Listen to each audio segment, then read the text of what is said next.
Харе Кришна, дорогие преданные, всем предлагаю наши поклоны смиренные. Очень рад всех видеть. По идее, еще кто-то должен подойти.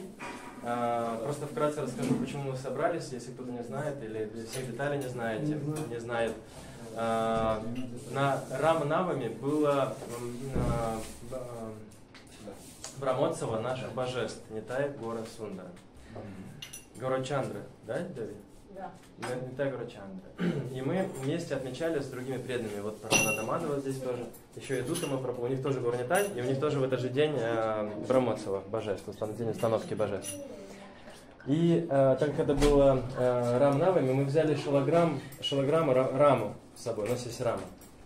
Вот. И мы сделали Абхишеку, был замечательный киртан. И вот между Абхишекой и Пушпанджали мы поставили наш шилограмм на трон, как обычно, на алтарь, ходили рядом, и вдруг он оттуда скатился и упал на пол. Он такой овальный, но он никогда не падал со своего трона, и тут он вот решил упасть. Я очень переживал по этому поводу. Я тоже, но не подавал виду. И Ювати думала, как нам исправить, скажем, свою ошибку, как-то загладить свою вину перед ним, что мы не доследили. И узнала то, что ученики Шиврама Махараджа, в случае, если у них шилограмм падает, они готовят ему 108 блюд. Рибо! Да. Ювати спросила у Гурудева, он сказал, хорошая идея. И вот она решила приготовить такой пир. Решили созвать всех знакомых, преданных и незнакомых, в общем, всех, кто захочет нам прийти.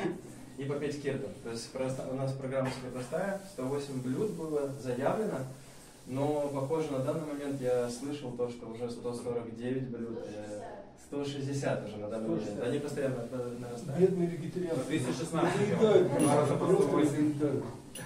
Вот, поэтому так жалко.